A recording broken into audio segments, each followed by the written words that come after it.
Bonjour, mon nom est Julie Leblanc. Bienvenue à revuemajulie.com, tome 3, volume 9 pour le mois de mars 2021. Et j'ai l'immense plaisir de vous présenter un homme extraordinaire, Monsieur Yvon Picotte. Merci d'avoir accepté notre rendez-vous aujourd'hui. Comment allez-vous? Ça va très bien, et vous, madame? Bien, merci. Monsieur Picotte, si on peut faire le tour rapidement avant de tomber dans vos débuts, là.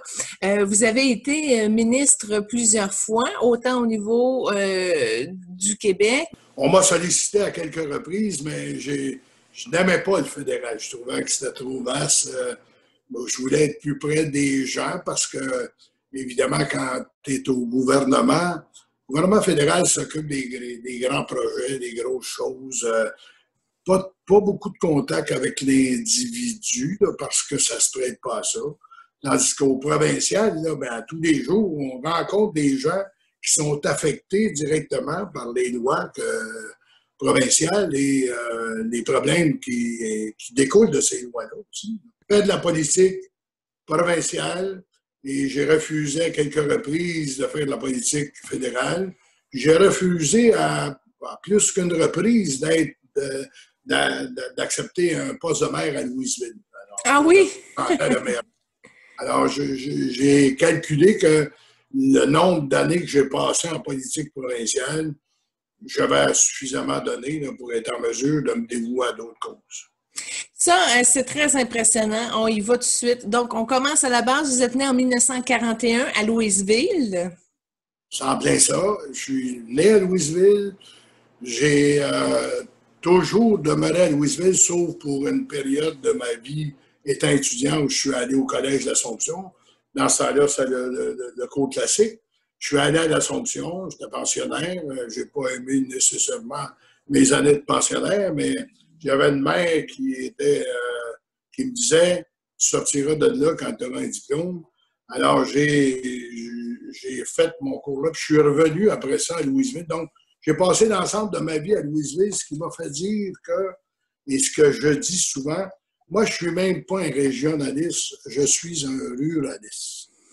Et j'aime mon milieu, je me dévoue pour mon milieu. Ça a des lacunes, de temps en temps, c'est bien sûr. C'est parce qu'il y a un vieil adage qui dit qu'on n'est jamais prophète dans son propre pays. Mais moi, je ne veux pas être prophète, je veux être dévoué. Alors, je m'occupe de mon milieu. Oui, puis vous vous en occupez très bien. Alors, Louisville est dans le comté de Masquinongé. Oui. Et vous avez été député, dans le fond, député pendant plusieurs années, mais vous n'avez pas commencé en politique, vous avez commencé en enseignant, comme enseignant. Oui, effectivement, moi, je suis un pédagogue de formation. J'ai fait mon cours, j'ai fini mon cours à l'École normale Maurice-Duplessis à Trois-Rivières. L'ancienne méthode des écoles normales, évidemment. Moi, je me plais à dire que c'était le bon temps dans le temps.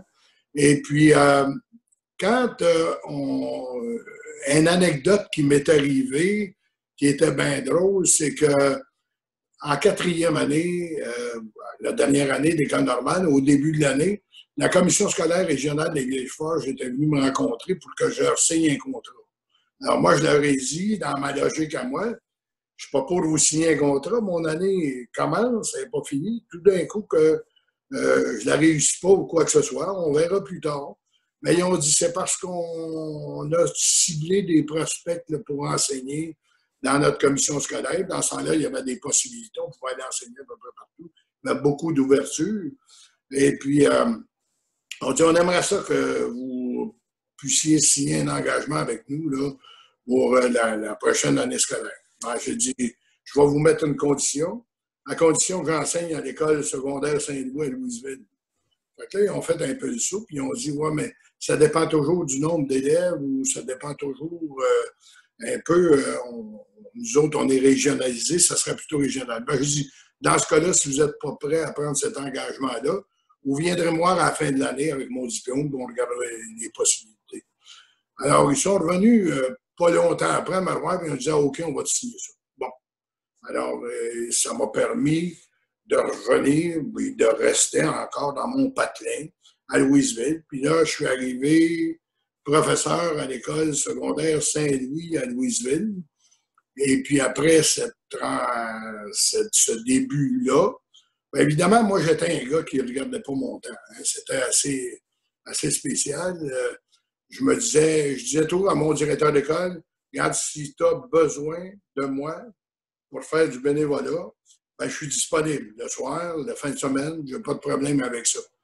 Et les gens disaient plutôt, ben, moi, je travaille de 8 à 4, et puis ma job, c'est ça, puis ils faisaient d'autres choses. Mais moi, j'étais disponible à peu près sur tout. Ce qui a fait que, dans le fond, je n'ai pas enseigné tellement longtemps parce que je suis arrivé en 1966 comme titulaire en 9e année dans le temps. Puis j'ai eu quelques cours que j'ai donnés en 10e année. En 1969, c'était l'histoire des polyvalentes, la fameuse régionalisation, puis les grosses polyvalentes. Alors, le frère Matteau, à Louisville, qui était mon directeur d'école, a été retiré de l'école pour aller superviser la construction de la polyvalente pour que ce soit efficace, puis donner des idées. Et on m'a demandé de devenir directeur adjoint pour remplacer le frère Normando, qui avait remplacé évidemment le frère Matteau. Et là, je me suis en allé là, puis là, j'ai fait une face à tout le monde. J'ai dit, écoutez, on ne reste pas longtemps dans l'enseignement quand on n'est pas bon, il y a une autre directeur d'école. Alors, je suis arrivé comme directeur d'école en 1970, 3 ans après avoir commencé à enseigner. Et là, j'ai été directeur à la polyvalente durant grosse année. Et après ça, on m'a sollicité pour que je devienne directeur des cours du soir.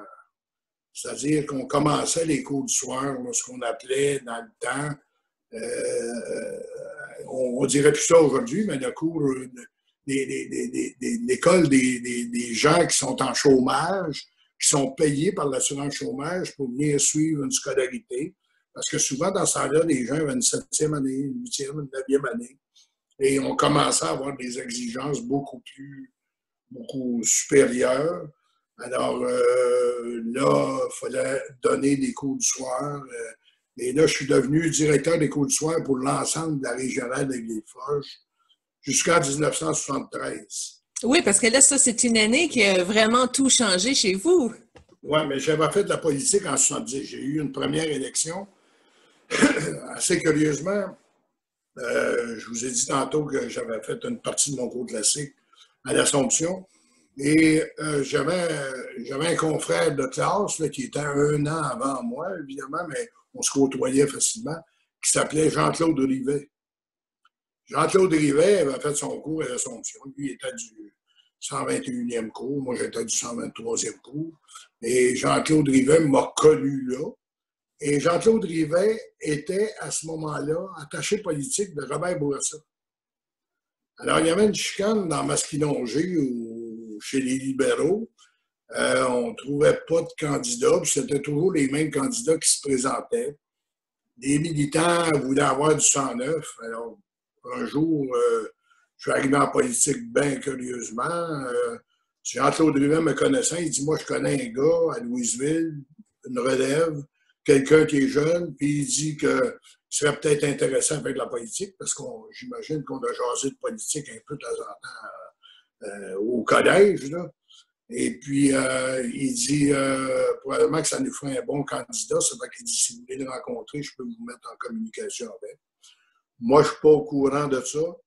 Et là qu'on m'arrive en 1969, il restait à peu près 2 mois et demi pour l'élection générale. C'était Jean-Jacques Bertrand dans ce temps-là qui était premier ministre du Québec. Et on m'arrive et on me dit votre nom a été pressenti pour. Alors moi, je les regarde et je leur dis vous n'êtes pas sérieux, franchement. J'ai une belle carrière dans l'enseignement. J'avais d'ailleurs, on m'avait dit à ce moment-là que j'étais un prospect pour devenir le directeur général de la Commission scolaire régionale des Vieilles-Forges. La personne devait prendre sa retraite en 1974. Alors, j'avais cet espoir-là. Ça fait que j'ai dit non, moi, je suis bien où je suis là, puis tout ça. Mais finalement, ben, on est revenu à charge. Vous savez ce qui se passe quand on veut qu'un gars fasse de la politique. On y trouve toutes les plus belles qualités du monde. On dans la main, on beurre épais. Moi, j'appelle ça beurrer à tous ces deux bords. Là. Alors, on a beurré à galette. Ici, on dit à galette de sarrasin. Il beurrait à galette de sarrasin ces deux bords pour nous montrer que c'est bien beau. Et puis, moi, je leur ai dit non, je ne suis pas intéressé. Mais comme il insistait, j'ai mis quelques conditions, puis on a accepté mes conditions. Finalement, j'ai fait un essai. Il me restait 1 mois et demi quand on m'a choisi comme candidat libéral à Masquinongé en 1970. L'élection avait lieu, d'ailleurs, si ma mémoire est fidèle, le 29 avril 1970. Et puis, là que je me retrouve candidat contre Rémy Paul, qui était ministre de la Justice. Moi, je savais personnellement que ça allait être difficile, mais je me suis dit, je fais un essai. Dans les conditions que j'avais demandé d'avoir un deuxième essai. Parce que je savais qu'en politique, il y en a un d'élu et 3 ou 4 de déçus, habituellement, dans une élection. Alors, j'ai dit, j'ai 3 fois plus de chance d'être déçu cette fois-là, mais comme jamais la politique, mon père et ma mère faisaient de la politique de quartier, j'avais demandé une deuxième chance. Alors, j'ai tenté ma chance. J'ai perdu par près de 400 voix contre Rémy Paul. C'était presque une victoire pour moi parce que Rémy Paul était connu, il était ministre de la Justice. C'était un politicien qui avait été au fédéral ou au provincial, alors beaucoup d'expérience, un avocat redoutable aussi. Alors, j'ai fait... puis après ça, comme j'étais sécurisé parce que dans ce temps-là, le Bill 63 nous donnait l'opportunité, on pouvait demander un congé sans solde, puis on ne perdait même pas ce qu'on appelle là, des acquis. Alors, j'ai demandé un congé sans solde, puis je me suis en allé en politique. Quand je suis revenu, mais c'est là qu'après ça, on m'a offert de revenir comme directeur de l'éducation permanente. Alors, je suis embarqué là-dedans avec l'idée, évidemment, d'avoir une deuxième tentative.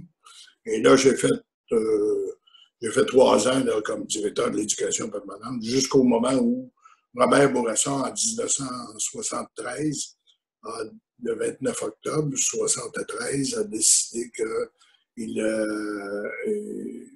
de faire une élection précipitée. Là. Et puis, je me suis représenté comme j'avais le désir de le faire pour une deuxième chance. Et là, j'ai été élu avec 5800 de majorité. Et là, je suis embarqué en politique et je vous avouerai franchement que quand je jase de politique, il y a souvent des gens qui sont venus me voir et me disent « Qu'est-ce que tu penses? On m'a sollicité, qu'est-ce que tu en penses? » Je dis « Mon cher ami, moi te dire ce que j'en pense tout de suite. Si tu penses que tu embarques dans quelque chose que tu connais, tu vas réaliser que tu ne sais pas dans quoi tu t'embarques. » Parce que personne, on a beau dire tout ce qu'on voudra, là, on n'a pas d'idée jusqu'à quel point faire de la politique, si on veut faire vraiment de la politique, puis rendre service aux gens, là, dans quoi on s'embarque. Mais j'avais le goût de faire ça, puis je suis embarqué là-dedans. Et puis là, j'ai passé au travers de Culvague. Et finalement, ce projet-là, qui me garantissait une sécurité parce que je pouvais retourner à la commission scolaire à n'importe quel moment. Donc, je me suis dit, je vais aller faire un terme de député, une belle expérience. Puis après ça, je retournerai dans l'enseignement. Je retournerai à mon poste où j'étais parce qu'on me garantissait un poste aussi là, de direction. C'était un acquis que j'avais droit. Et là, je me suis dit, je vais aller faire une incursion en politique. Ça va me donner une autre idée. Et mon projet de 4 ans est tombé un projet de 22 ans. Oui, parce que vous êtes un ancien parlementaire de 1976 à 1994. 1973 à 1994, avec une élection en 70. Ça fait que finalement, mon expérience politique, c'est de 70 à 94. Ça fait que ça vous donne une idée, c'est tout près de 25 ans.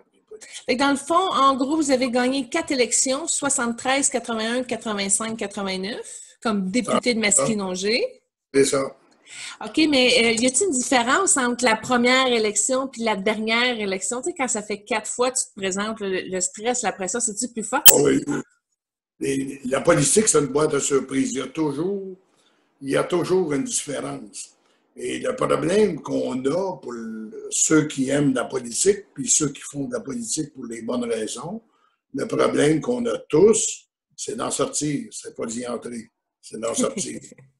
Parce que quand il arrive le temps de sortir, et je me rappellerai qu'en 1994, quand j'avais dit que je voulais abandonner la politique, j'ai eu plein de sollicitations de gens qui venaient moi et qui disaient « Ah, tu n'as pas le droit de nous faire ça, tu ne peux pas nous laisser tomber, etc. » Moi, je calculais que j'avais assez donné parce que j'ai eu la plus belle carrière politique qu'un gars peut pas avoir. Ça, c'est mon point de vue à moi. J'en suis persuadé. Belle carrière parce que j'ai été 3 ans au pouvoir comme backbencher, qu'on appelle, c'est le vrai terme, là, comme député arrière-banc. Et là, j'ai appris ce que c'était la députation, j'ai appris aussi le parlementarisme. En 1976, évidemment, je suis arrivé dans l'opposition, puisque M. Bourassa a mangé toute une volée avec les libéraux à ce moment-là. On était 3 personnes sur la rive nord du Saint-Laurent qui ont passé à travers la vague. Après ça, on a appelé ça des comtés qui étaient attachés aux personnes et non pas à une étiquette politique. Il y a eu Raymond Mailloux dans Charlevoix, il y a eu Michel Pagé dans Port-Neuf, puis il y a eu Yvon Picotte dans Masquinongé. On était les 3 seuls ruraux sur toute la rive nord du Saint-Laurent et semi-rural, évidemment, qui ont passé à travers la vague. Et là, je suis évidemment arrivé dans l'opposition. Et là, c'est pour ça que je dis que j'ai eu une excellente carrière politique que j'ai bien aimée, que je referais d'ailleurs, différemment probablement, là, avec tout ce qui se passe aujourd'hui. Mais j'ai eu d'abord l'expérience d'être député d'arrière-banc avec mon équipe au pouvoir. J'ai eu l'immense privilège, je dis l'immense privilège, oui, tout à fait. la plus belle école que j'ai pas eue pour être un bon parlementaire, c'est celle de l'opposition. De 1976 jusqu'en 1985, j'ai été dans l'opposition. Et ça, c'est la plus belle école. Parce que tu as des dossiers, tu es capable de faire valoir tes dossiers, tu es capable de jouer un rôle important. Tu peux, si tu joues bien ton rôle, là, tu peux être... j'ai rencontré des amis, moi, péquistes, qui m'ont dit, le redoutable. Hein? Ils me trouvaient redoutable parce que je montais des bons dossiers. Puis quand je me devais poser une question, j'ai fait ce que des politiciens devraient faire. D'ailleurs, tu ne poses jamais une question si tu ne connais pas la réponse. Et c'est là que tu peux aller beaucoup plus loin dans ton argumentation, faire valoir des points que parfois les ministres n'ont pas vus. Alors, j'ai une bonne école, pour moi, ça a été l'opposition de 76 à 85. Et j'ai couronné ça par, évidemment, des postes ministériels de 85 à 94. Et ça aussi, c'est très gratifiant. Beaucoup d'ouvrages, mais tu peux réaliser des vieux projets que tu as, puis tu es obligé de te battre autant au pouvoir que tu te bats dans l'opposition. Et c'est pour ça, des fois, qu'on dit que nos ennemis, ils sont à côté de nous autres, ils ne sont pas en face de nous quand on est dans la politique. Ce n'est pas nécessairement l'opposition, nos ennemis. Mais j'ai eu une belle carrière politique et je suis venu très près de me lancer à la chefferie du Parti libéral en 1993-94. Les circonstances n'ont pas voulu que ce soit ça et c'est là que j'avais décidé d'arrêter parce que, dans le fond, j'avais fait le tour du jardin. Et avec les postes de ministre que j'avais occupés, j'ai eu 6, 7, 8 ministères. Là. Oui, mais on peut en parler un peu. Ministre du loisir, ça vous permet-il d'avoir des loisirs intéressants? Ben moi, mon loisir, c'était assez curieux. Je suis un gars qui était beaucoup de terrain. Et puis, j'ai toujours dit, ça ne m'a jamais fatigué, moi, d'aller à des rencontres de citoyens. Je prenais ça comme un loisir. Assez que je peux vous dire que à un moment donné, là, je faisais jusqu'à 100, 110 réceptions de noces par année dans mon comté. Les gens m'invitaient. Là. Wow. J'étais invité aux noces des gens là, parce que je connaissais tout le monde, je connaissais un prénom. Je faisais tous les salons mortuaires parce que tu connais toujours des gens dans une famille dont par sympathie tu y vas. Hein? Et puis, Je me rappelle qu'il y avait des gens qui disaient, toi, tenais un peu, là, tu fais des noces, puis des ça. Ben, évidemment, il y en a qui voudraient aller aux noces, puis ils n'ont pas d'invitation. Moi, j'en ai. Je prends ça comme une invitation, puis j'ai du plaisir, je rencontre des gens. J'aimais bien ça. Ça prend un budget, là, parce que si tu t'en vas à 110 noces, tu peux pas arriver là, pas de cadeau. Oui, oui. Non, ben moi, j'avais décidé, moi, mon plan était fait déjà. Les gens comprennent au nombre que tu es invité, tu ne peux pas donner 100 pièces par noce, là. Mais moi, j'avais une plaquette que je faisais faire. Les gens m'invitaient beaucoup plus parce qu'ils aimaient ça avoir le député ou le ministre à leur réception. Alors, j'avais fait faire une plaquette avec leur nom dessus pour leur laisser un. Puis, je ne suis pas un amateur de photographie, là, mais dans ce temps-là, j'avais une bonne caméra, là. Et quand j'allais à la réception, je prenais des photos. Je les faisais finir rapidement ici à Louisville, puis je les renvoyais de sorte que quand les gens revenaient de voyage de noces, ils voyaient mes photos de noces avant de voir les photos de noces de celui qui avait engagé de façon officielle. Et c'était plaisant, ils aimaient toujours ça, voir ça. Alors, il y a une façon, évidemment, les gens savaient très bien que je ne pouvais pas leur faire des cadeaux extraordinaires, mais déjà, puisqu'ils sollicitaient ma présence était importante pour eux autres. Et je ne refusais pas ça. Puis j'en ai manqué rarement. C'est rare que j'ai manqué des invitations parce que je me rappellerai une fois, et ça, quand j'étais ministre, entre autres, là, j'étais invité pour faire un discours à une fédération au Québec. Et j'étais malade, là. Je faisais de la fièvre, j'étais grippé. Pas pour mourir, mais j'étais grippé, assez bien grippé. Mais moi, j'avais comme principe de ne jamais décommander un engagement que j'ai pris. Pour une raison bien simple, c'est que les gens ne te croient pas. Ils vont dire, ah, le politicien dit oui, il va venir, mais il est comme les autres politiciens. Hein? Il se décommande. Et là, ça les impressionnait quand j'arrivais, ils voyaient bien que c'est quelqu'un qui a la grippe, là, puis qui arrive, qui est devant un micro, ça paraît. Là. La picote, ça paraît aussi, puis la grippe aussi, ça paraît aussi. Alors, je me dis, il voyait, puis il disait, mon Dieu Seigneur, tu aurais dû rester chez vous. Non, non, j'avais dit que je viendrais, je suis venu vous voir, ça m'a fait plaisir. Ça, là, les gens apprécient ça, ces affaires-là. Parce que c'est trop facile de se décommander quand tu es politicien. Là, hein? Alors, je faisais ça, ces choses-là. Et pour moi, ça faisait partie de ma job que j'aimais. C'est évident que je n'aurais pas aimé la politique, là. Il y aurait un paquet d'affaires qui m'auraient écœuré dans tout ça. Là. Il y aurait un paquet de choses là, que tu es obligé de faire, puis ça, mais si tu aimes la politique, puis en passant, la seule façon d'aimer la politique, c'est d'aimer le monde. Si tu n'aimes pas le monde, va-t'en pas en politique parce que c'est pas une bonne recette. Comment que vous avez réussi votre vie familiale à travers tout ça? Parce que là, on parle qu'il n'y a plus de soir, il n'y a plus de week-end, la cédule est chargée. Ça vous prend une épouse compréhensible? Ah oui, ça, c'est plus dur. D'ailleurs, c'est pas... on néglige beaucoup la famille. Hein. C'est la façon, et c'est pour ça qu'aujourd'hui, on en parle beaucoup plus. Mais tu sais, dans notre temps, si on parlait de ça, on était des plaignards, là.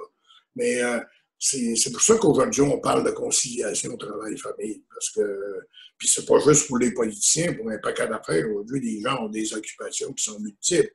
Tu sais, moi, j'avais pas une job quand j'étais en politique pour faire du 8 à 4 ou du 9 à 5. Là. Moi, j'étais disponible. Puis moi, j'avais dit aux gens, je suis toujours disponible. J'ai jamais changé mon numéro de téléphone à la maison, qui est toujours le même numéro d'ailleurs, puis qui est facile à retenir encore plus qu'un numéro de taxi. C'est tout des tours. Hein? Alors, tout le monde savait ça. Puis, j'ai jamais entouré ma maison de cèdre ou ben non, de quelque chose. Les gens savaient où je demeurais. Il y avait mon numéro de téléphone public, puis ils pouvaient me joindre autant de fois qu'ils voulaient.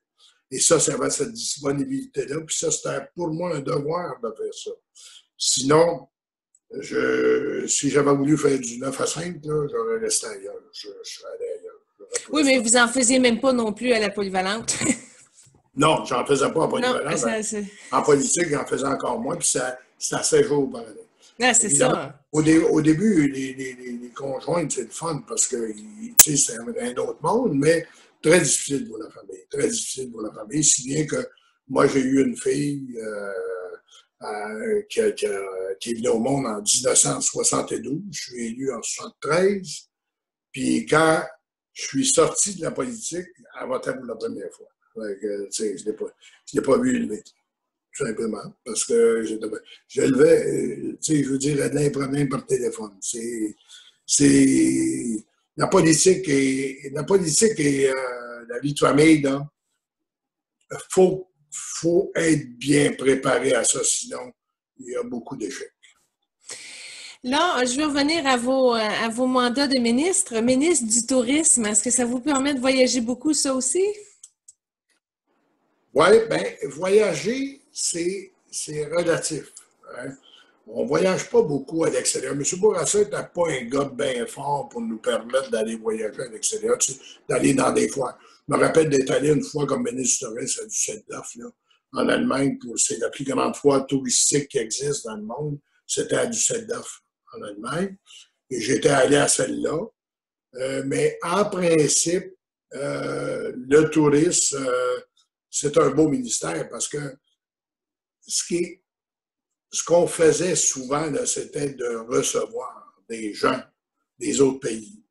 Alors, je vous donne un exemple. Je me rappelle que j'avais fait de la publicité en France en leur disant que le Québec était la France de l'Amérique du Nord, entre autres, pour inciter. C'est beaucoup plus de travailler à inciter à venir au tourisme. Mais ce sont des beaux ministères parce que ce pas des ministères accrochants trop. Ce pas des ministères qui sont controversants aussi. Là.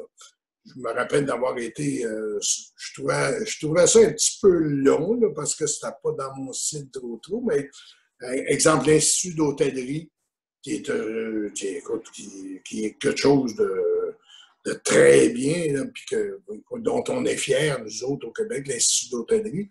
On avait des soupers gastronomiques là, qui étaient organisés, mais c'était toujours des soupers d'État. J'étais plus ou moins à l'aise, moi, dans ces affaires-là. J'étais plus un gars de terrain pour aller rencontrer les gens, pour grouiller, pour tout ça. Il m'asseoir à 5 heures là, pour un cocktail, puis à 6 heures pour un souper avec 6, 7, 8 couverts, puis des allocutions. Là. Je trouvais ça long, mais j'étais capable de composer avec ça. Le ministère, j'ai bien aimé parce que c'était 2 ministères différents. C'était le tourisme, c'était le loisir, chasse et pêche. Oui. J'avais 2 ministères à ce moment-là, le tourisme, puis j'avais le loisir, chasse et pêche.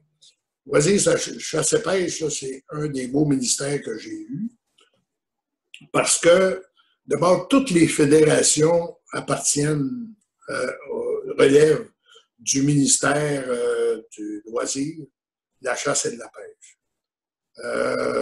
Les chasseurs, les pêcheurs, et c'est des gens qui sont, quand on s'occupe d'eux, là, quand on est près d'eux, d'abord, on comprend la vraie vie, là, on peut les aider au maximum. Là. Et pourquoi j'ai été 4 ans là, au moins, au loisir chasse-pêche, parce que tous les fois que M. Bourassa m'avait parlé à un moment donné à mi-mandat, en 78 à peu près, 78, 79, d'avoir un remaniement ministériel puis de m'envoyer ailleurs. Mais à tous les fois qu'il était rumeur de ça dans les journaux, les gens de loisirs, chasse et pêche, eux autres ne voulaient pas comme le ministre, puis ils faisaient des pressions, si bien que j'ai passé 4 ans là. Par contre, ben, j'ai eu en même temps, avec mon 2e ministère, ben, j'ai eu le tourisme pour un bout de temps. Puis j'ai eu aussi ce qu'on appelle, nous autres, dans le langage de la politique, la grosse pêche, la pêche commerciale. Je me rappelle, M. Bourassa m'avait fait venir et il avait cédé le ministère du Tourisme à M. Gratton dans le temps, puis il m'avait dit je veux t'envoyer aux pêches commerciales pour aller t'asseoir avec les pêcheurs sur le quai, hein, aller voir le problème, puis régler le problème. J'étais capable, moi, de mettre un habit de pêcheur et d'aller à la pêche en haute mer avec les pêcheurs, puis le monde aimait ça. Il faut éteindre le monde pour faire la politique. Si tu n'aimes pas le monde pour faire de la politique, ça ne fonctionne pas. Mais vous n'avez pas juste C'est malheureux. vous n'avez pas juste touché à la chasse et à la pêche, vous avez touché aussi à tout ce qui est agriculture et alimentation comme Oui, ministre. ouais. Ça, c'est après l'élection de 89. Quand est arrivé 89, M. Bourassa m'appelle pour m'offrir le ministère de l'Habitation et puis surtout celui des Affaires municipales. Les affaires municipales, non pas que j'aimais pas ça, mais ça me tentait moins parce que j'avais été tellement proche là, écoute, quand tu dis là, que toutes les fédérations sportives, l'âge d'or était de ma responsabilité, les personnes handicapées, avec la centaine de fédérations qu'il peut y avoir un peu partout dans le sport et puis dans le loisir. Euh, et M. Bourassa m'avait dit, il dit, j'ai besoin d'un gars qui soit un peu diplomate pour aller aux affaires municipales, parce que, évidemment, les maires, c'est des élus comme nous autres. Hein. Et j'avais compris à ce moment-là l'allusion que M. Bourassa faisait. Quand le ministre des Affaires municipales rencontre le maire de Montréal, là, ben, il faut qu'il soit diplomate parce qu'il peut se faire dire par le maire de Montréal facilement oui, tu es connaissant, toi, mais tu es élu par 40 000 électeurs dans Masquinongé. Puis moi, je suis élu à Montréal par 1,5 million d'électeurs.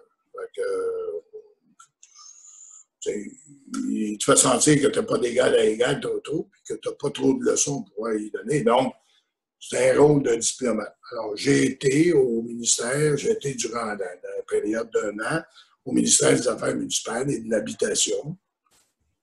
Et j'ai appris à aimer ça aussi parce que je connaissais les maires aussi des comtés. Mais tu sais, c'est des choses très différentes. Ça, c'est l'époque peut-être où, durant ma période politique, où c'était un peu trop tranquille pour moi.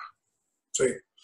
Et M. Bourassa savait que j'aimais bien le développement régional parce que moi, j'étais allé en politique uniquement pour faire du développement régional. Pour développer nos régions, développer nos milieux ruraux, arrêter la dévitalisation. Alors, je suis allé en politique pour ça. Mais j'avais fait le programme agricole, moi, en 1900, avant 70, là, puis en 70, 73, j'avais fait le programme agricole du Parti libéral. Et M. Bourassa, quand il est arrivé le temps de nommer les ministres au début, j'espérais être nommé ministre de l'Agriculture, mais il m'a nommé Michel Pagé. Moi, j'ai accepté ça parce que c'est le premier ministre doit nommer qui il veut, puis celui qui prétend être le meilleur. Ça m'avait un petit peu choqué. Disons que le mot est comme ça. Là. Pas pour lui en vouloir, au contraire, parce qu'on est disponible quand on est en politique, mais je me suis dit, bon, ben, d'abord, l'agriculture, c'est pas fait pour moi, alors j'ai beaucoup travaillé pour le développement régional. Et puis, finalement, ben, M. Bourassa, après mon passage aux affaires municipales, 1 an de temps, m'a offert, à ce moment-là, en 1990, l'agriculture auquel il a jumelé les affaires municipales, et auquel il a jumelé le développement régional. Et c'est là qu'au développement régional, là, je tombais vraiment dans ce que je souhaitais depuis longtemps. C'est là que moi, j'ai changé, j'ai fait ce qu'on appelle la réforme Picotte. Alors, je suis orgueilleux de ça parce que ma fille qui travaille dans des ministères est allée à l'ENAP suivre un cours et le professeur parlait de développement régional et il a dit une des belles réformes qui a été faite au Québec sur le développement régional, c'est la réforme Picotte. Et en jasant avec ma fille, après, lui, il ne s'était pas attardé là, à ce que ça s'appelait Picotte ou quoi que ce soit. Là. Puis il a dit Picotte, là, il dit qu'il a fait la réforme régionale, il dit, je pense qu'il venait de Trois-Rivières, de votre région. Hein, vous. Elle dit oui. Il dit, vous avez dû le connaître. Elle lui a dit que c'était mon père. Donc, là, elle m'a dit les éloges qu'elle a dit de ma réforme. Et la réforme Picotte, évidemment, existait. Elle a été remplacée ou elle a été bonifiée par Guy Chevrette par la suite qui a pris le pouvoir. Parce qu'en politique, c'est comme ça. On initie des réformes. Puis le gouvernement qui arrive, ben, il ne veut pas trop être collé sur la réforme du prédécesseur qui n'est pas dans le même parti politique. Donc, il en rajoute, puis il va un petit peu plus loin. Mais moi, j'étais l'artisan de partir du développement régional que Gérard Lévesque avait fait il y a déjà plusieurs années en Gaspésie. J'ai fait la réforme Picotte, qui a fait un pas en avant beaucoup. Puis le gouvernement a continué, si bien qu'aujourd'hui, ben, on parle beaucoup de régionalisation. C'est correct comme ça. Et moi, je suis content d'avoir participé à ça comme tel. Et là, j'ai été dans mon élément, là, vraiment. En agriculture aussi, parce que les agriculteurs, je les connaissais. J'avais un comté assez agricole quand j'ai commencé en politique, un petit peu moins aujourd'hui. C'est un domaine qui m'intéressait, parce que c'était dans mes origines aussi.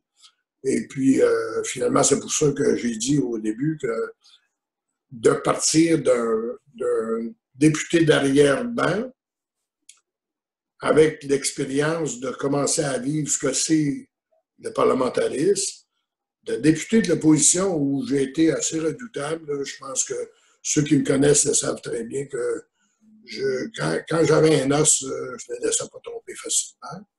Et puis, arrivé comme ministre où ben, j'ai fait loisirs, chasse et pêche, tourisme, agriculture, pêche et alimentation, développement régional, les pêches maritimes, habitation. Je pense qu'à ce moment-là, j'avais fait un bon tour de piste. Oui, oui, un très bon tour de piste. Est-ce que c'est très, très intéressant. Puis ça serait le fun de rentrer dans tous les ministères, tu sais, dans l'habitation, puis comment ça évolue jusqu'à aujourd'hui, puis les réseaux, pas les logis sociaux et tout ça. C'est des gros dossiers. Ça fait quoi de pouvoir construire le monde? Ben, c'est embêtant, c'est très embêtant, en fait, la politique. C'est très embêtant être ministre aussi, dans le sens que tu dois prendre des décisions, puis tu dois te battre surtout, parce que c'est plus difficile de se battre comme ministre que c'est difficile de se battre en politique pour essayer de gagner des choses. Parce que les gens, d'abord, ils savent que tu peux avoir beaucoup de pouvoir, donc ils sont exigeants, te demandent de réaliser des choses. Par exemple, moi, quand je suis arrivé en politique, là, je regarde comme Trois-Rivières-Ouest, qui est un milieu assez grand maintenant, qui est jumelé avec Trois-Rivières, mais dans le temps, c'était une ville qui était quand même en banlieue de Trois-Rivières, qui était volumineuse, il y avait beaucoup de gens. Quand il y avait des habitats qui se construisaient, là, pour prendre l'exemple que vous m'avez cité, quand on construisait des habitats pour personnes retraitées ou pour personnes avec limitation restreinte, ça s'en allait tout à Trois-Rivières. Trois-Rivières-Ouest, eux autres, ils récoltaient rien. Et ça mettait de l'opposition. Là. Moi, je n'étais pas député de Trois-Rivières, j'étais député de Masquinongé. Trois-Rivières-Ouest, c'était dans mon comté. Puis le maire me disait, non, il y a un Trois-Rivières qui existe. Alors, tu es obligé de te battre pour ça, puis etc. Alors, je suis allé, je me rappelle, à ce moment-là, quand je suis arrivé en habitation, ben, j'ai été sollicité beaucoup. Tu sais, si j'avais écouté Trois-Rivières-Ouest, il y aurait eu plus de maisons, plus de foyers dans ce sens-là que d'avoir qu'il y avait à Trois-Rivières. Mais tu sais, il faut que tu fasses un juste équilibre. Il y a toujours aussi une difficulté. Il faut toujours que tu sois assez intelligent, je dirais, pour bien flairer les choses aussi. Là. Tu peux te faire accuser facilement de donner bien des choses à ton côté puis d'en refuser d'autres. Alors, il y a un gros équilibre à avoir. C'est pour ça que ça t'oblige à avoir une bonne relation. Moi, en politique, je peux dire que j'ai eu autant d'amis dans le PQ, dans le temps. J'ai vécu un petit peu une partie de l'Union nationale aussi quand j'étais dans l'opposition. J'ai eu autant d'amis dans ces milieux-là que je n'avais dans mon parti aussi. Parce qu'il y a un équilibre qu'il faut que tu sais. Moi, j'ai Jean-Pierre Jolivet, ici, dans la région de la Mauricie, Yves Duhaime, Guy Julien, mon ami Guy Chevrette, là, ce sont tous des gens pour lesquels on est une fraternité. Là. On se parle, on se côtoie, on s'apprécie. On a des divergences d'opinion en politique, mais on n'en met pas dans le soupe. Là, les gens, des fois, ils nous regardent. Moi, je me rappelle d'avoir été très près de Jean Garon, ami avec Jean Garon. Puis pourtant, Jean Garon, là, j'y ai passé la varlope de temps en temps, comme on dit dans notre langage, nous autres, quand il était ministre de l'Agriculture. Et lui, après ça, était mon critique. Puis je me rappelle qu'à un moment donné, on s'était coltaillé pas mal lors d'une période de questions en chambre. Et puis, après la période de questions, je dis à Garon, on va-tu prendre un café? Il m'a expliqué mon point de vue. Tu n'as pas l'air de l'avoir compris, je vais te l'expliquer. On descend tous les deux, on s'en va. Il y avait des gens qui étaient venus écouter les débats, puis ils descendaient l'escalier, ils passaient devant le café du Parlement, puis ils nous voyaient. Ils nous avaient vu s'obstiner fort là, durant la période de questions. Les gens regardaient et disaient, mon Dieu Seigneur, d'après moi, ils vont finir par se battre. Non, on va avoir des idées. Et puis, c'est ça la politique. C'est pour ça que j'arrive, moi, toujours avec mon expression en disant, on n'en met pas dans le soupe de la politique. On est capable d'avoir des discussions. Les orientations sont différentes. Et puis, après ça, ben, tout ce qu'on peut faire comme geste quand on est en politique, puis qu'on est surtout du côté positif, on peut juste améliorer une situation. Tu sais. Moi, quand j'étais ministre, j'aimais ça que les gens de l'opposition me fassent des suggestions. Il y avait des suggestions, des fois, que je n'étais pas capable de réaliser, mais au moins, je les prenais, les suggestions, puis je leur disais pourquoi je n'étais pas capable de le faire. Des fois, je disais, ouais, c'est pas bête, cette affaire-là. Il me semble que ça serait une forme d'adoucissement. C'est comme ça qu'on fait avancer un peuple. On ne fait pas avancer un peuple à se braquer sur des solutions qui sont inexistantes ou qu'on ne veut pas voir pour des raisons X, Y, Z. De toute façon, aujourd'hui, là, on n'a pas bien le choix hein, quand on regarde ça. Aujourd'hui, les gens, ils veulent avoir du monde en politique qui vont faire des consensus, qui vont essayer d'être constructifs. On l'a vu, là, je regarde ça, là, quand on a parlé, par exemple, on le fait dans quelques dossiers primordiaux. Exemple, l'aide médicale à mourir. Bon, il y a eu quelqu'un qui a eu la bonne idée, Mme Véronique Yvon, avec d'autres personnes des autres partis qui ont dit « Pourras-tu faire un débat puis aller chercher des idées pour appliquer l'aide médicale à mourir pour ceux qui souffrent sans partisanerie politique. » Bon. C'est une bonne idée. Une bonne idée. C'est une bonne idée, puis ça a aidé des gens, puis tout ça. Dommage qu'on ne soit pas capable de faire ça là, toutes les fois qu'on a un problème.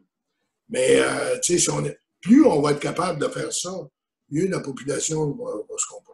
Tout à fait, en fait. Puis on l'a vu un peu avec le temps de COVID, là, le fédéral a réussi quand même à coller un peu le gouvernement à un morceau puis dire, OK, on a une crise à gérer, on peut-tu le faire sans parti politique un peu, là, puis, tu sais, fait que oui, c'est fun, on le voit encore un peu aujourd'hui. C'est ça. Même au Québec, là, M. Legault a appris un peu à consulter les autres membres de l'opposition. Je pense que c'est dans ces temps difficiles-là qu'il faut que les gens se serrent les coudes. Puis, tu sais, en principe, là, ça veut rien dire, ça, une étiquette politique, à part que de défendre des idéologies ou une idéologie qui va peut-être jamais aboutir au point où on veut qu'elle aboutisse, là, ne serait-ce que de penser. Moi, s'il a fallu que j'ai pas de relation intéressante avec mes amis péquistes, c'est une idéologie qui n'a pas encore abouti. On aurait été longtemps à essayer de ne pas se regarder. Là. Oui, tout à fait. On va poursuivre après 1994. Yvon Picotte ne s'arrête pas là, évidemment. Alors, on devient président de l'Action démocratique de 2004 à 2006 aussi avec Mario Dumont. Comment ça s'est passé? Comment ça qu'on a décidé de réembarquer, mais avec un autre parti? Ah, ça, c'est une vieille histoire. À un moment donné, quand j'ai quitté la politique, pas longtemps après la défaite du Parti libéral en 1994, ils ont fait ce qu'on appelle à Québec, au club de la Garnison, une rencontre de tous ceux qui avaient été. On fait ça souvent en politique. Là. Après une élection, on invite à peu près tous les candidats qui ont brigué suffrage à la dernière élection. On fait comme une espèce de petite rencontre, un 5 à 7, un 20 fromage, ou des choses comme ça. Ça s'était fait au club de la Garnison. Et je me rappelle que M. Charest avait été invité à ce moment-là pour à la rencontre, là, tout simplement parce qu'on se rappellera que Jean Charest était pas chef du Parti libéral dans le temps, mais il avait été pressenti chef du Parti libéral. Tout le monde tirait après pour l'emmener là. Alors, Jean Charest est là. Il s'en vient moi, il me dit, je trouve ça dommage que tu aies quitté la politique. Il dit, ça ne te tentera pas de donner encore 4 ans en vie politique, tu sais. Oh, j'ai dit, il va dire, ben franchement, Jean, j'ai donné pas mal, puis j'ai dit, je vais passer à autre chose. J'ai dit, ben, il dit, pense-y, puis réfléchis à ça, puis tout ça. Ça fait qu'il m'en avait parlé une couple de fois. Ça fait que j'avais décidé finalement qu'il disait, ben, je suis prêt à te donner un thème, mais j'irai dans le comté de Trois-Rivières. Parce que j'ai dit, dans Masquinongé, je veux pas que les gens fassent une comparaison. Ben, avant, il venait à tous les noces, il faisait ci, il faisait ça.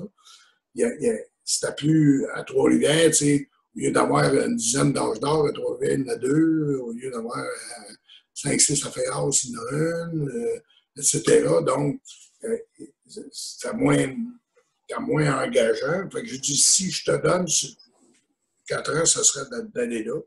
On s'est laissé là-dessus. Il m'a dit à un moment donné, on va se reparler. Bon, alors, évidemment, ça n'a pas été long que les journalistes ont su ça, cette affaire-là. Ils sont bien picossés alentour de ça, puis dire, c'est vrai que tu viendrais à Trois-Rivières, ça. Je dis, moi, écoutez, j'ai aucune décision prise. Je dis, c'est pas moi qui va prendre une décision, puis elle ne se prendra pas à moi tout seul. Alors, je faisais du parler bien plus que d'autres choses, parce que on s'était dit avec moi et Jean Charest qu'on se reparlait. C'était pas à moi à parler de ça. J'attendais des événements. Finalement, ça a traîné en longueur, ça. Puis, moi, j'avais la réputation dans le Parti libéral d'être un gars qui brassait bien fort. Moi, parce qu'un député, là, il est fort non seulement en apparence, là, puis parce qu'il fait des choses importantes. Il faut qu'il soit fort au caucus des députés aussi, parce qu'il y a des choses qui arrivent au caucus, puis qu'on doit combattre allègrement, puis tout ça. Alors moi, au caucus, je brassais fort, etc. Puis même quand c'est le temps de dire des choses, parce qu'on se rappellera que j'avais eu, surtout quand j'étais ministre des Affaires municipales, une accrochage sérieuse avec l'ancien chef du Parti libéral, qui était ministre dans le temps. Et puis, à partir de ce moment-là, ben, j'avais exprimé ma dissidence assez forte, M. Ryan. Là. Et c'est pour ça que je suis parti des Affaires municipales. À un moment donné, je me demandais à M. Bourassa de dire, écoutez, si tu peux me soulager de ça, m'envoyer ailleurs, tu as juste à pas te gêner. Et j'étais réputé comme un gars qui disait ce qui passait. J'ai été chanceux parce que les gens ils disaient, ah, c'est Yvon Picotte qui l'a dit, on est habitué à lui, c'est son style. Aujourd'hui, ça passerait plus autant. Là. Mais en tout cas, je ne me gênais pas pour dire ce que j'avais à dire. Et puis, là, ben, il y a des gens qui ont dit à Jean Charest, que j'ai su par la suite, ben, tu sais, si tu vas chez Picotte, tu vas voir qu'il n'est pas reposant nécessairement. T'sais. Ça fait que, comme Jean Charest a voulu prendre un peu de distance et que moi, je n'avais pas de nouvelles, à un moment donné, il y a un journaliste qui m'avait demandé, écoutons, allez-vous briguer suffrage dans Trois-Rivières? J'ai appelé au chef, m'a dit ça. Et c'est un député dans ce temps-là qui jouait un rôle de whip, si ma mémoire est fidèle, du Parti libéral, qui avait répondu au nom de Jean Charest en disant on n'a pas le goût d'aller avec les has-been, les anciens. C'est très sympathique. Oui, c'est assez sympathique. C'est Jacques Chagnon qui avait dit ça de toute façon. Et puis, alors moi, j'entends ça, puis Là, les journalistes font leur job comme ils ont toujours fait, puis ils vont chercher la petite bête noire. Là, tout le monde m'appelle, qu'est-ce que vous pensez de ça? Et Aspen, puis etc., puis patati patata. Fait que moi, je ne me rappelle pas. Là, je les avais répondu, leur avais répondu de façon cinglante, je suis sûr de ça. Pas aux journalistes, mais à mon ami Chagnon. Et entre-temps, j'ai reçu un téléphone du groupe de Mario Dumont qui me disent si jamais ça te tente de venir avec nous autres, on n'ira pas sur un has-been, nous autres. Là. Oui, c'est ça. On a besoin d'expérience, effectivement. Oui, c'est ça. Alors, puis moi, assez curieusement, quand on avait discuté au Parti libéral, on se rappellera que Mario Dumont avait quitté à ce moment-là là, parce qu'il y avait quelque chose qui n'avait pas passé. Moi, j'étais dans le groupe à Mario Dumont à ce moment-là pour défendre cette idée-là. Donc, pour moi, Mario Dumont, ça se rapprochait de mes idées en plus. Et là qu'on me fait un signe comme ça, alors, je me suis dit, moi, de montrer qu'un has-been, ça a encore un peu d'utilité. Et c'est là qu'à un moment donné, les gens de l'ADQ me sollicitant, tout ça, j'ai décidé d'embarquer avec l'ADQ. Et à partir de ce moment-là, je suis en allé comme militant, comme un gars. Je suis arrivé sur l'exécutif. J'ai fini par arriver comme président national de l'ADQ. J'ai été élu là-dessus. Puis j'ai défendu et je croyais à la philosophie de l'ADQ aussi. Je croyais fortement. Alors, ça se rapprochait un peu de mes idées. Et c'est pour ça que j'ai fait un passage à l'ADQ. Ça a bien été jusqu'à un certain temps. Oui, parce que c'est dommage. Mario, il s'est retiré, puis Mario, plus d'ADQ. Hein? Ça a été aussi simple que ça. Puis Mario, moi, on lui avait dit, parce que j'avais réussi avec, je vous disais que j'étais chum avec Jean Garon. Jean Garon, puis moi, on se consultait, puis on donnait des idées à Mario Dumont, parce qu'on disait, il est dans l'opposition, parce que moi, j'avais dit avant l'élection que j'ai dit, tu vas rester surpris ce soir, parce que si on avait encore 15 jours de campagne électorale, d'après moi, tu tombes premier ministre. Puis là, il m'avait regardé, sceptique, et il m'avait dit, je suis pas sûr que je devrais te croire. On verra. Il en manquait pas gros. À un moment donné, il est venu chef de l'opposition, Mario Dumont. Il ne manquait pas gros de personne.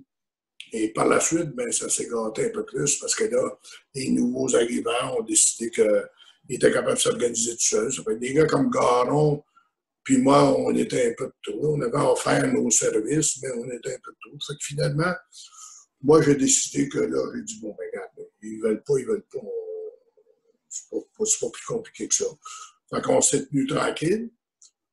Il n'y a rien qui arrive pour rien parce que quand il est arrivé une autre élection d'après, celui qui s'est présenté comme candidat libéral, c'est mon ancien attaché politique. Là, j'aurais une chance que finalement, tout ça est arrivé, parce que j'aurais été mal pris. Parce que moi, je suis un gars fidèle, hein, je suis un gars reconnaissant. Et puis, j'aurais été malheureux de ne pas être reconnaissant envers Jean-Paul Diamond, qui m'avait rendu des grands services durant que j'avais été ministre, qui avait été mon attaché politique. Donc, la porte était grande ouverte. Et là, j'ai abandonné de faire de la politique active, surtout. Hein. J'ai tout simplement dit, par exemple, et j'exprime mon opinion, que j'appuyais Jean-Paul Diamond, puis tout ça. Puis quand on me demandait des conseils, je leur en donnais. Mais je ne m'implique plus là, pour aller me fourrer partout. Ça ne m'intéresse plus non plus. Si les gens veulent savoir des choses, je pourrais leur donner ce que je pense. Puis, tu sais, un conseil, il ne faut pas que tu sois frustré quand tu donnes un conseil. Quand tu donnes un conseil, il faut que tu saches qu'ils sont libres de le prendre ou pas le prendre. S'ils ne le prennent pas, tant pis pour eux autres. Puis s'ils le prennent, tant mieux. Puis il y a des fois, ils vont le prendre, puis ils vont dire, je n'aurais pas dû le prendre. Alors, je me limite à ça, puis c'est correct, j'ai bien du plaisir.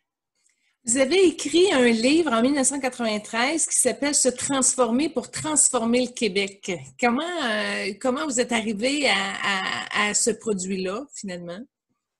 Ben, d'abord, il y a une tradition un peu au Québec. Hein, quand on veut se présenter à la chefferie, je vous avais dit tantôt que j'avais été pressenti pour me présenter à la chefferie du Parti libéral en 1993.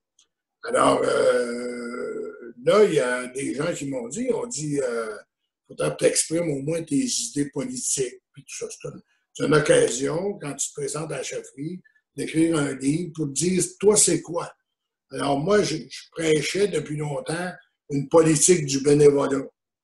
Je prêchais depuis longtemps le revenu minimum garanti. Ils vont finir par le faire, mais bien des années après, parce qu'on en parle un peu plus là, du revenu minimum garanti. Mais alors, j'avais des idées comme ça. Et en même temps, j'avais eu un fils, moi, qui est venu au monde en 1992. Et puis, moi, je suis un alcoolique. J'ai trop voulu, puis je l'ai jamais caché à personne, que je suis un alcoolique sobre qui a décidé de prendre ce chemin-là pour faire ce qu'il avait à faire dans la vie. Alors, j'ai trop voulu écrire un livre en partie sur mon alcoolisme et aussi mes idées pour la politique. Alors, j'en ai profité pour dire ça, pour écrire ça. Et c'est de là que j'ai écrit un livre qui s'appelle « Se transformer pour transformer le Québec » avec le nouveau-né dans les bras parce que en 92, moi, j'avais 50 ans. Celle qui partageait ma vie avait 25 ans de différence. Il y avait 15 ans de différence, je m'excuse. Et à partir de ce moment-là, quand il est arrivé le temps pour avoir un enfant, ma crainte à moi, c'était d'être capable de le rendre à maturité. Et je me dis, bon, tu sais, je voulais avoir cette générosité-là. Et puis, je suis bien content. Aujourd'hui, j'ai 2 enfants, une belle grande-fille, un grand gars aussi, avec une différence d'âge. Et puis, par la grâce de Dieu, je vis encore à ce moment ici. Puis, mon petit gars de l'occasion, qui avait 1 an et quelques mois, est rendu maintenant à 28 ans. Alors, j'ai eu le temps de le voir grandir, j'ai eu le temps de l'assister, j'ai eu le temps de lui fournir ce qu'il avait à fournir. Et puis, c'est pour ça que j'ai écrit un livre, dans le fond, pour démontrer que quand on veut changer des choses, on peut changer, mais il ne faut pas demander aux autres de se transformer. C'est à nous autres à se transformer pour transformer l'État, puis pour transformer sa vie personnelle. Pouvez-vous nous montrer la couverture? Bien sûr. Ah, un beau livre bleu en plus, on sent le patriotisme. Ah, bon, ben c'est super. Est-ce qu'il est toujours accessible? On peut se le procurer à quelque part? Il n'y en a plus, apparemment. Ah non? J'ai un projet d'écrire des mémoires là, avec mon fils, mais il n'y en a plus. Ah oui, des mémoires. Il y en a dans les bibliothèques, apparemment. Ça serait quel genre de mémoire de vos expériences politiques, de vos idées, de votre sagesse? Ma vie en général, là, mais c'est à l'état d'embryon. Il n'y a rien de plus précis à date. Là, puis on sait que c'est un projet qui dure un bout de temps, ça. Là. Et ça, c'est l'idée de mon fils. J'étais réticent à ça, mais en tout cas, il commence à faire... Il faut léguer aux générations qui viennent. Là. On va peut-être parler de ça, de Yvon Picotte plus tard encore. Là. C'est important. C'est possible. Vous n'avez pas que fait ça finalement, parce que par la suite, vous l'avez partagé votre savoir en étant chroniqueur au Journal de Montréal et vous aviez aussi votre émission de radio à Trois-Rivières. Ça fait quoi, mais après, d'être plus près des gens, mais de façon à utiliser des médias? Oui, mais disons que moi, quand j'ai quitté la politique, je vous ai dit tantôt que j'étais un ruraliste.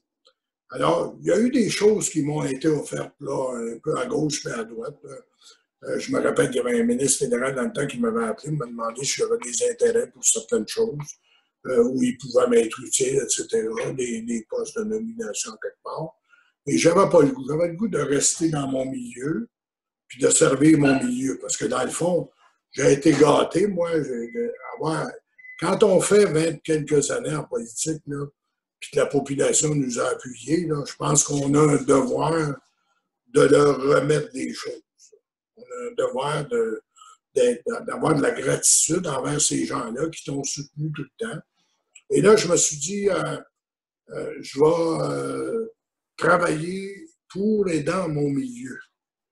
Alors, j'avais aidé à partir l'aile jeunesse au pavillon du Nouveau Point de Vue à Lanoret, un organisme sans but lucratif qui s'occupe des gens qui ont des problèmes de boissons, de drogue et de jeux aujourd'hui, puis peut-être bientôt aussi de jeux compulsifs, puis tout ce que vous voulez. Là.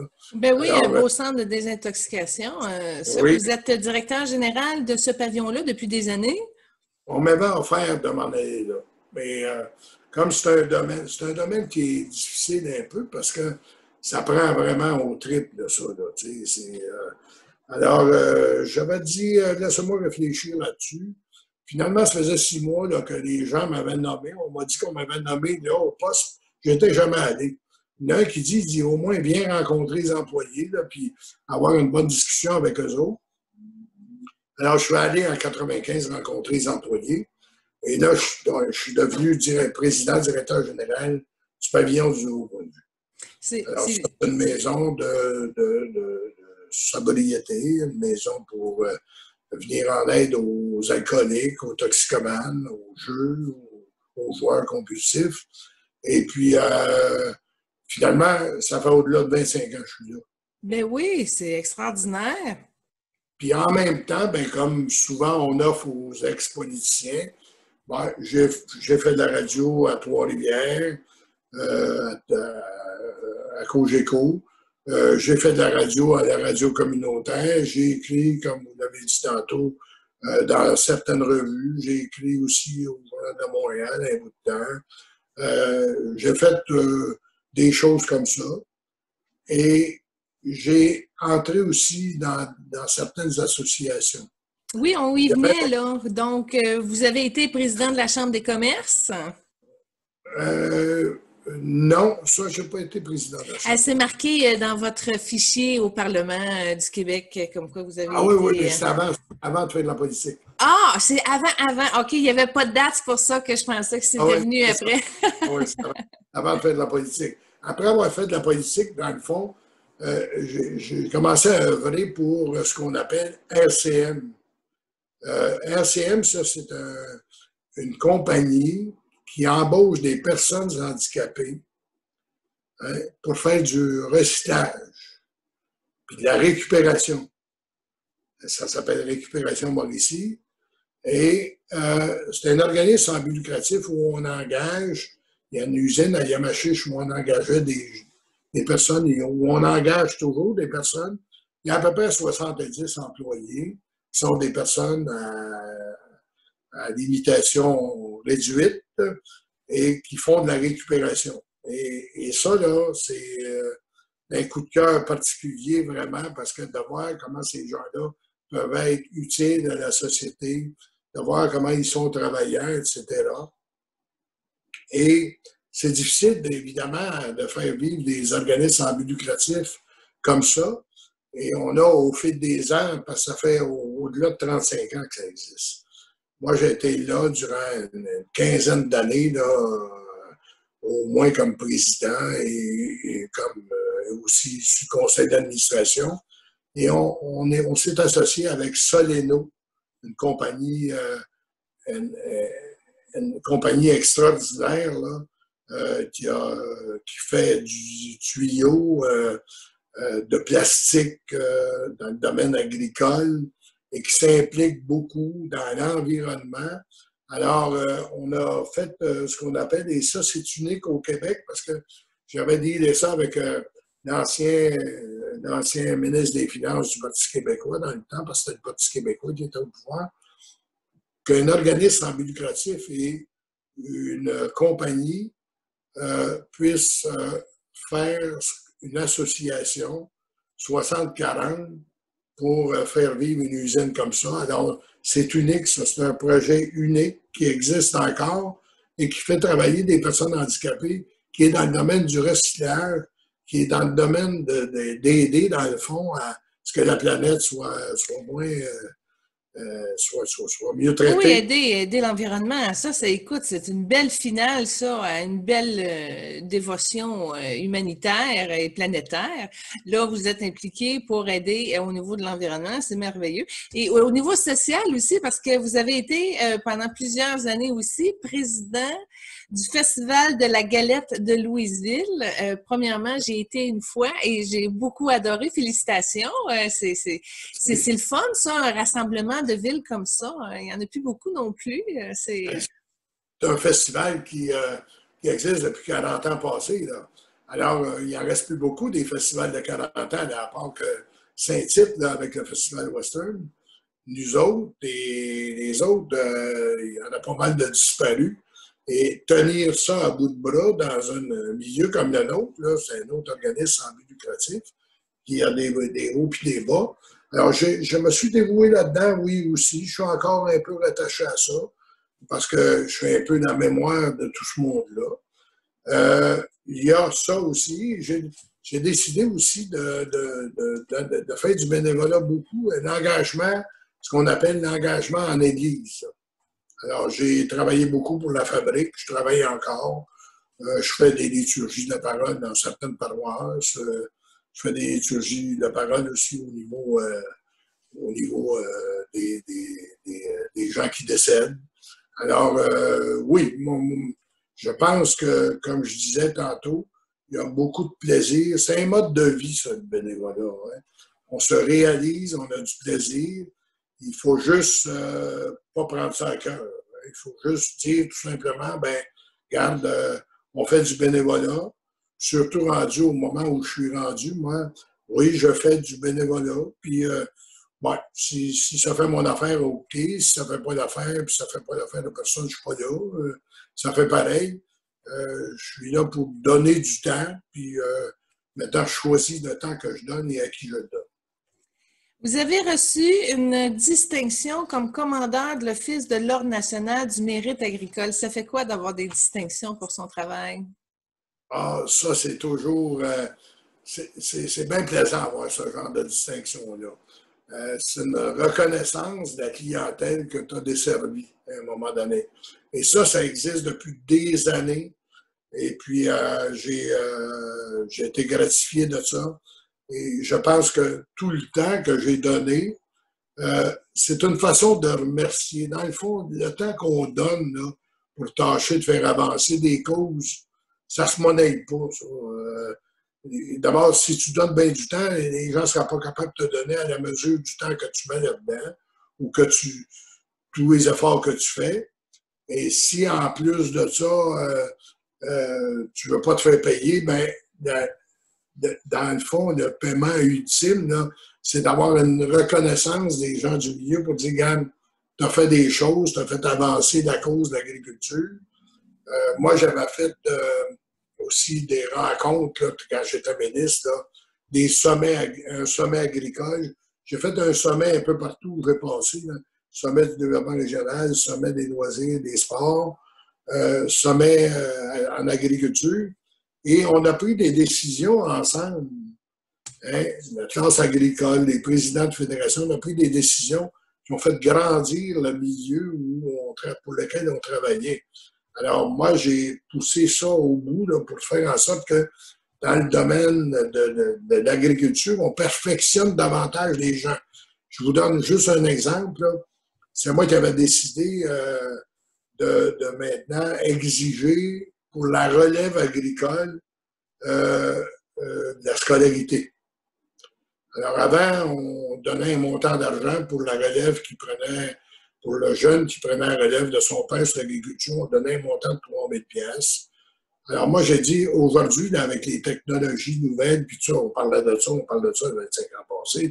Aujourd'hui, ça s'est quintuplé, là, tout ça, ces technologies-là. J'ai dit, aujourd'hui, c'est plus vrai qu'on peut être agriculteur de père en fils sans avoir une formation puis de la scolarité. Aujourd'hui, c'est trop exigeant. Et j'ai poussé ça. À ce moment-là, j'ai été gratifié de la pièce à picote qu'on appelle. Les gens m'ont fait une pièce, là, parce qu'il avait contesté ça au début. Quand on change des choses, c'est pas toujours accepter les bras ouverts, là. Fait que j'avais contesté ça, puis les gens avaient fait circuler une pièce à picote.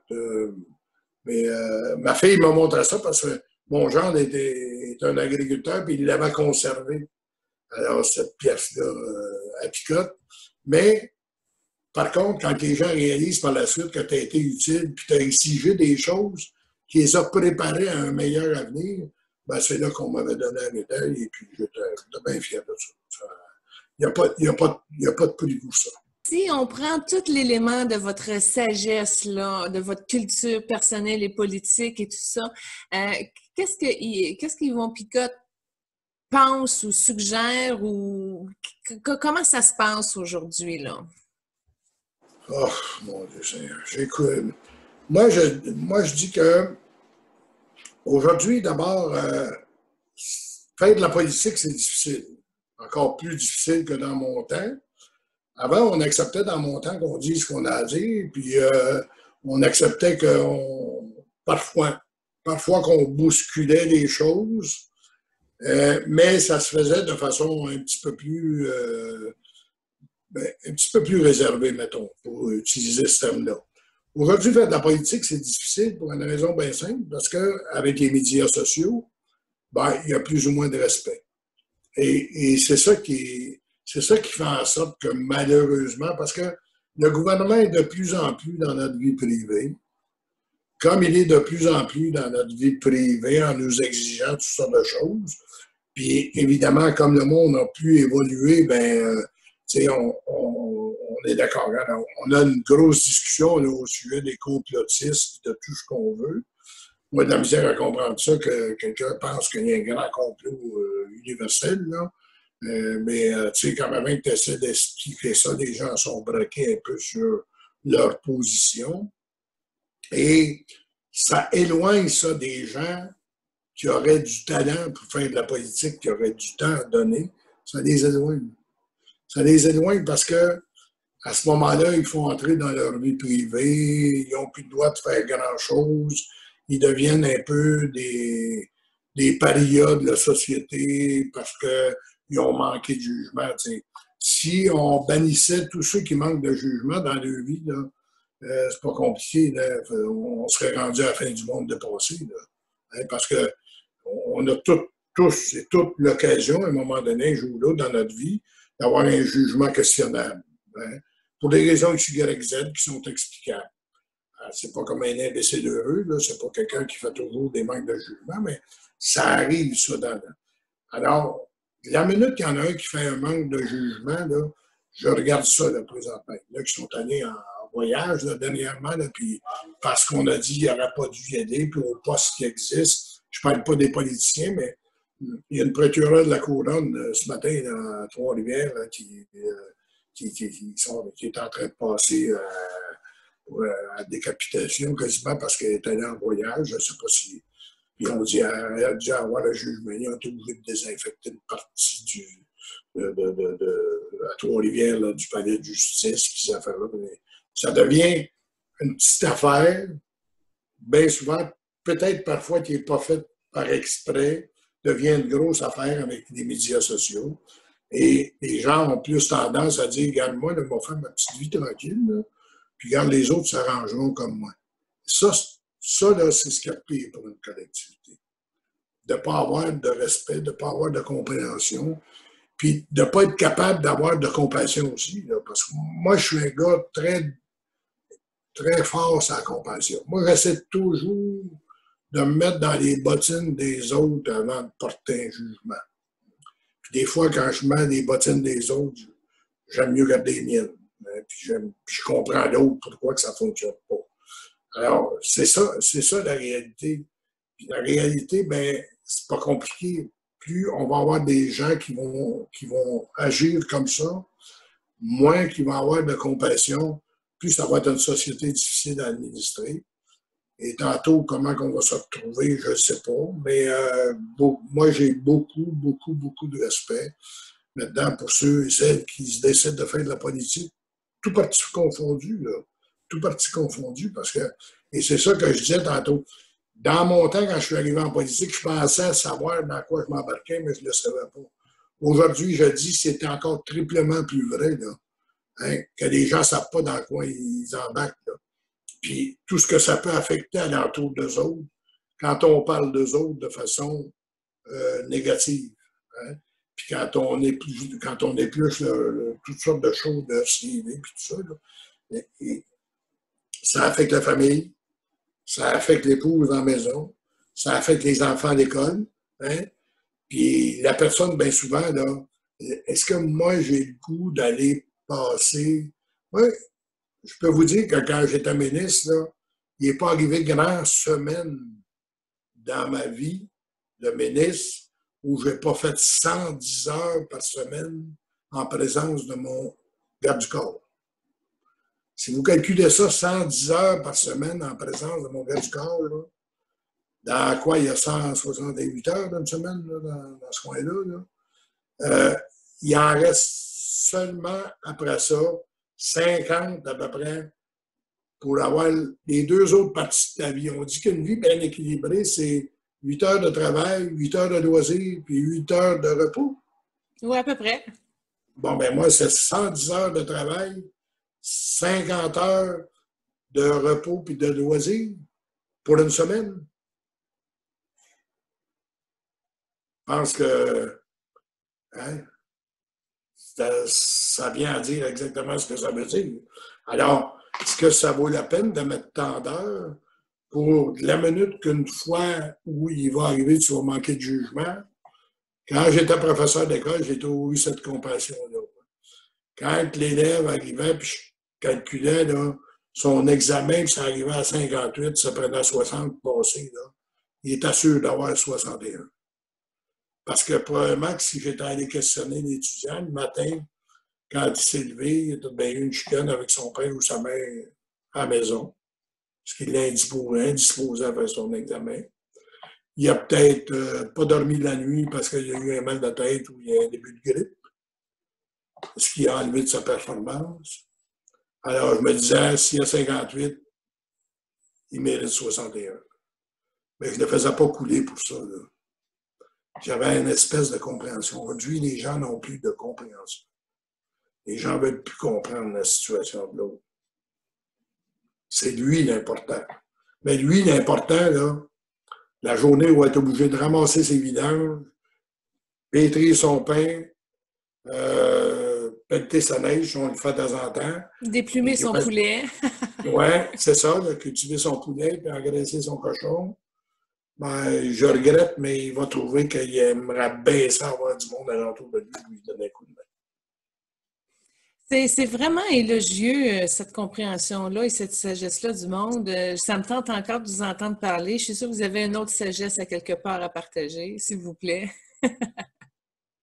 Manque de compréhension, manque de compassion, le don de soi, c'est tellement des belles valeurs et des belles vertus que vous propagez, M. Picard. Bien, c'est ce qui nous reste à un moment donné rendu une certaine âge. Tu sais, on peut pas.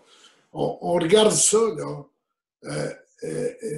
Moi, je me dis toujours, là, le plus bel exemple que tu donnes, c'est ta façon de te comporter. C'est le plus bel exemple que tu donnes.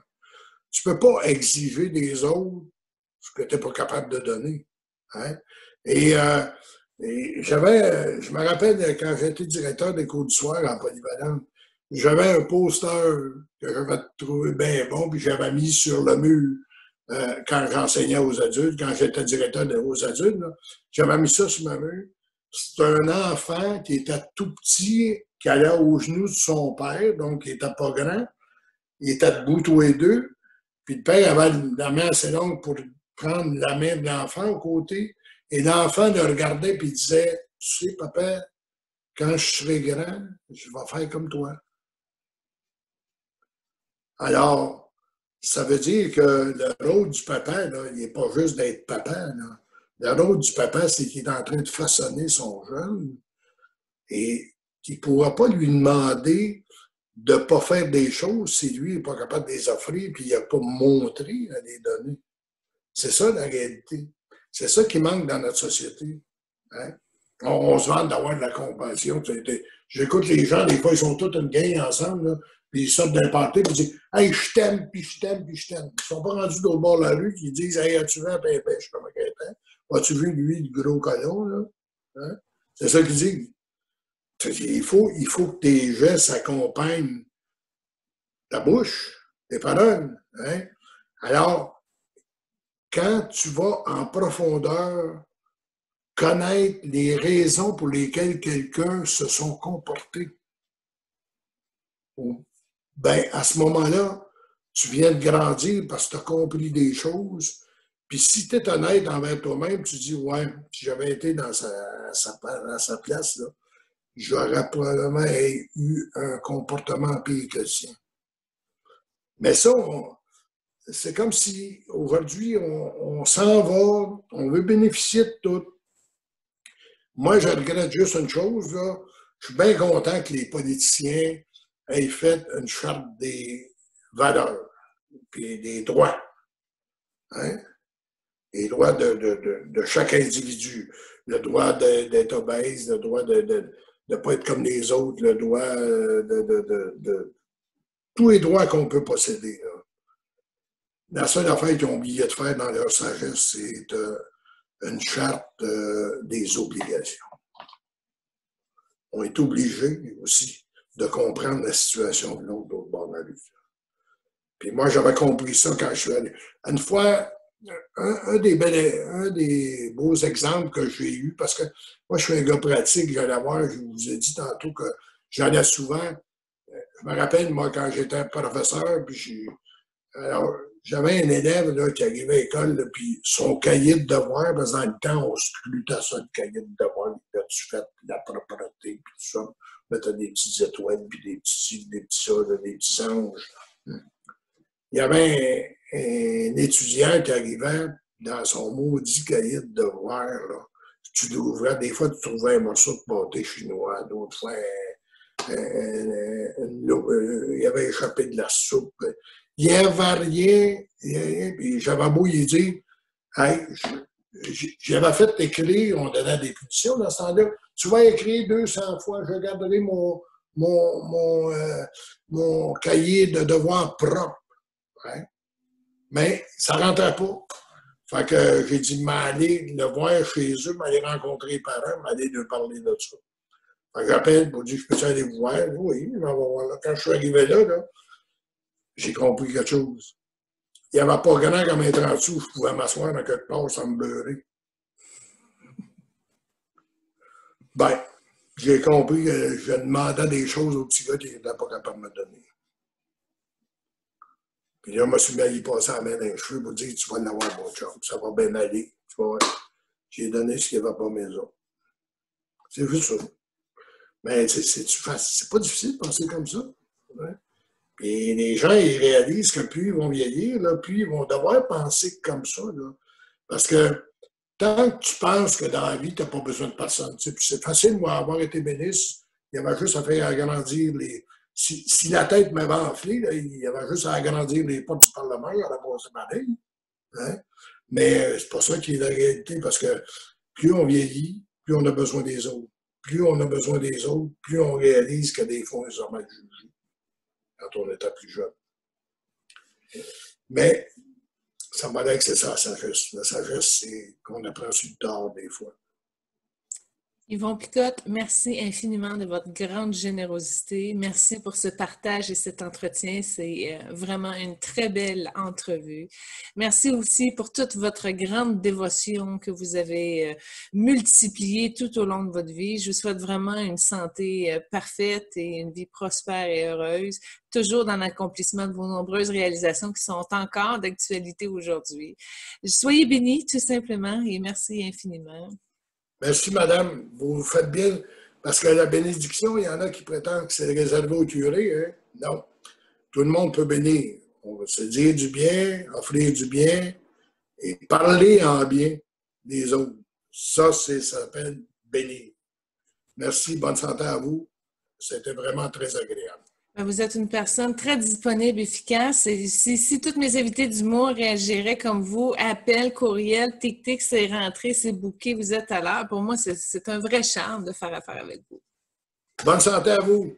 Je vais vous envoyer pour vous remercier une copie de mon livre, Guérir avec les stars, par courriel. Comme ça, vous allez un petit cadeau de remerciement de votre temps.